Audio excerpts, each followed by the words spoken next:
que inicia a sua vida sexual cada vez mais precoce, com 12 anos eu estava soltando pipa, viu, Marco? Estava jogando bolinha de gude.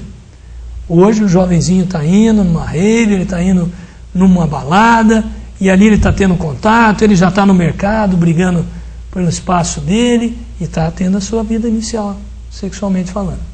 Então eu digo para você, esses jovens precisam ser muito bem orientados, eles precisam ter acesso à informação, e por incrível que pareça, com tudo isso que nós temos hoje na internet, você acha jovem contaminado, né? E eles se contaminam tão cedo, Marco, que dá dó. Dá dó porque vai marcar esse jovem para o resto da vida, essa menina para o resto da vida. O HPV, como você sabe, ele para o homem, ele não é tão importante quanto para a mulher. Ele é cancerígeno para a mulher, para o homem também, mas menos.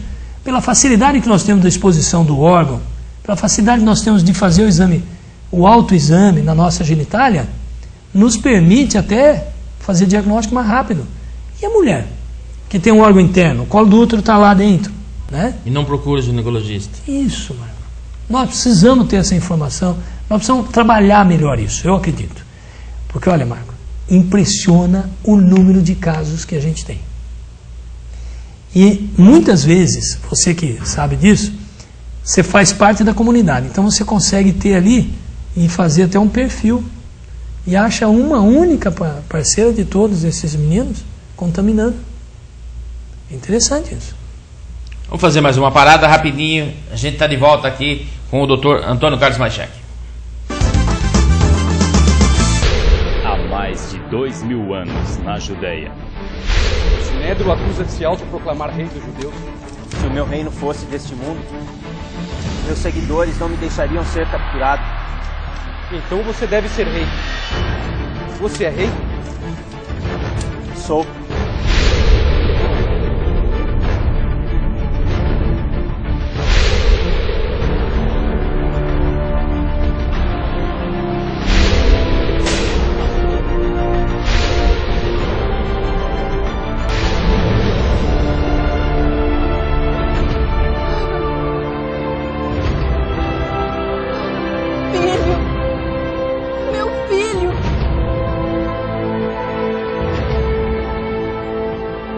Via Crucis, a Paixão de Cristo, 15 anos, de 4 a 8 de abril, às 8 da noite, no Centro Social Urbano, em Santa Bárbara. Estamos de volta com o programa Em Pauta, o nosso último bloco. Doutor, desde o tempo que o senhor se formou até hoje, a medicina mudou muito? Muito. Muito.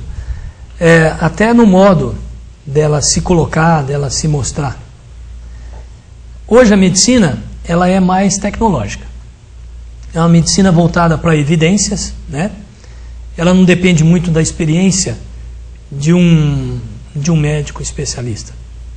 Hoje um médico recém-formado, com todos os diagnósticos que ele pode fazer através de exame de imagem, o histórico do paciente, ele pode traçar um perfil, colocar dentro de um gráfico e estabelecer percentualmente qual é a patologia mais provável desse paciente. Te explico.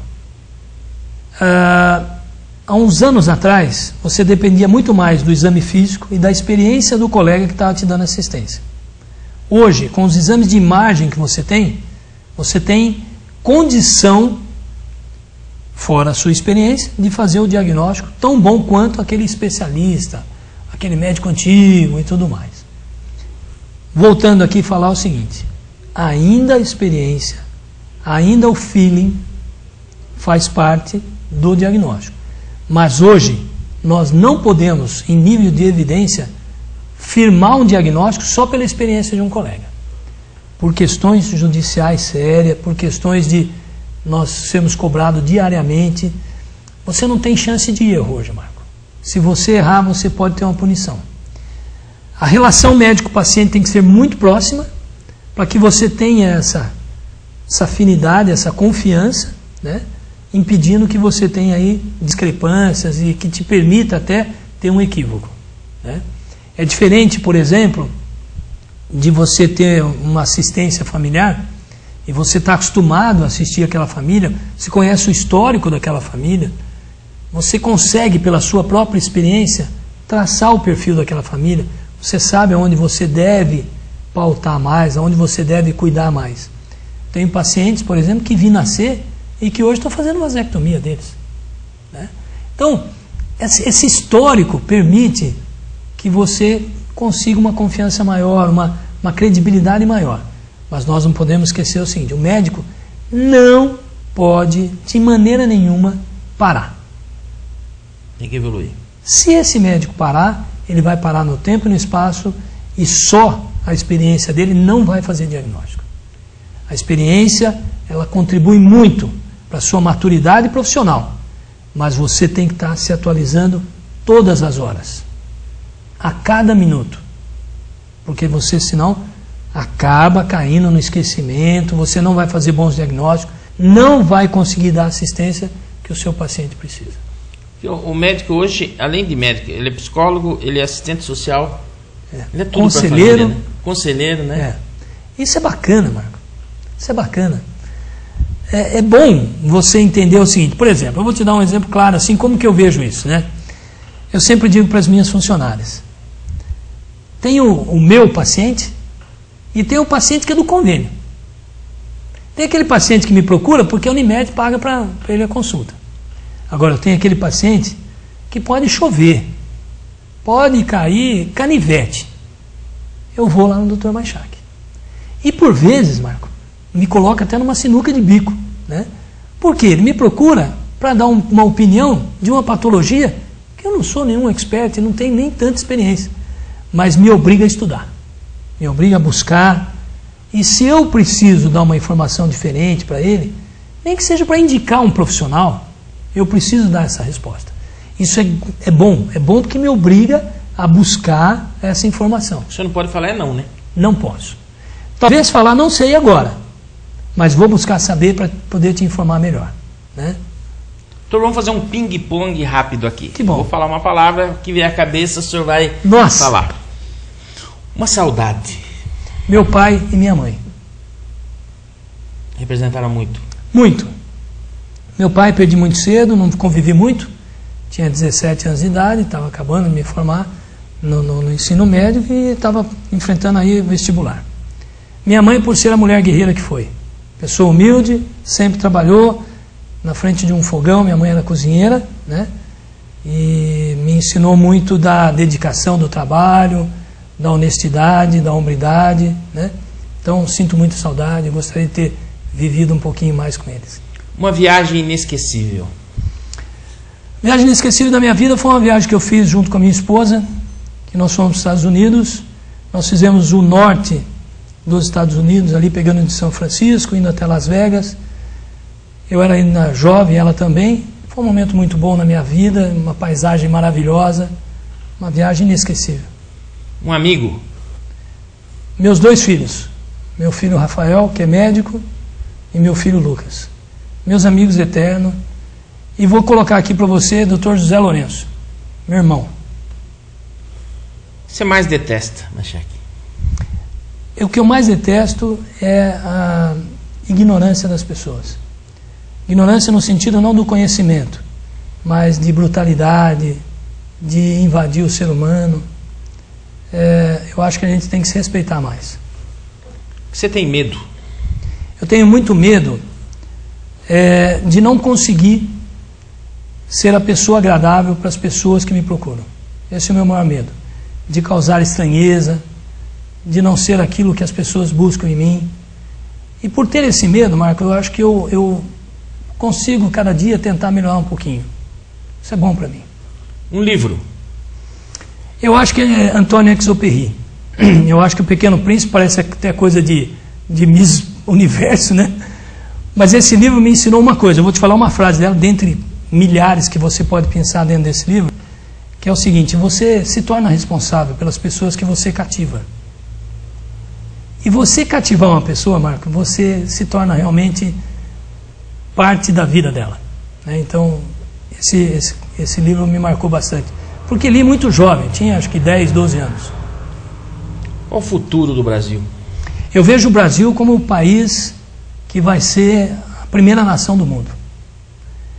O Brasil não tem volta. O Brasil vai numa linha reta. Marco, se os nossos diretores, se os nossos governantes não fossem pessoas tão coniventes, vamos colocar assim, esse país seria maravilhoso hoje. Quem é Antônio Carlos Maichak? Acho que o Antônio Carlos Maichak é um homem trabalhador, um pai de família, um médico, simples médico, um médico que não tem preguiça de trabalho, um médico que não tem amigos. Eu acho que eu gostaria de ser lembrado, Marco, pelo que eu fui como profissional. Eu tive um ícone na minha vida que foi assim, eu quando jovem, era um sujeito, uma aparência muito boa, então todo mundo me via como um moço bonito.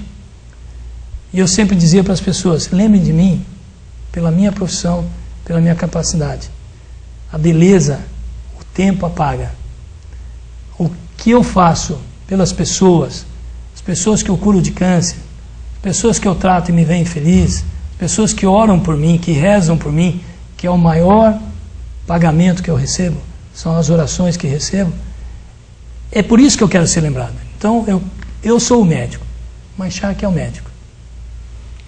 E doutor, vamos encerrando o nosso programa. Eu gostaria de agradecer a sua presença, pedir a Deus que continue abençoando a sua vida. Amém. Obrigado por estar participando do nosso programa Em Pauta. Eu agradeço você até, e agradeço as pessoas que nos assistiu, né? As pessoas que estão aí, sempre vendo o seu programa e tal, mas que esse programa seu, ele leva a essa cidade. E nós temos que ter esse papel. Você faz esse papel, você ama a sua cidade, né? Eu digo o seguinte, eu escolhi Santa Bárbara, né? Santa Bárbara é a minha cidade. Eu moro aqui, eu vivo aqui, eu tenho filhos aqui. É a minha cidade, de coração, né? Sou maringaense de nascimento, mas é aqui a minha cidade. E você faz isso, você eleva essa cidade, você é um moço trabalhador, um guerreiro, né?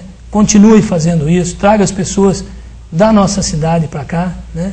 Parabéns, Marco, obrigado por estar aqui, viu? Vamos chegando ao final do programa Em Pauta. Na próxima sexta-feira, 7 da noite, você tem um encontro com a gente aqui na TV Cultura de Santa Bárbara.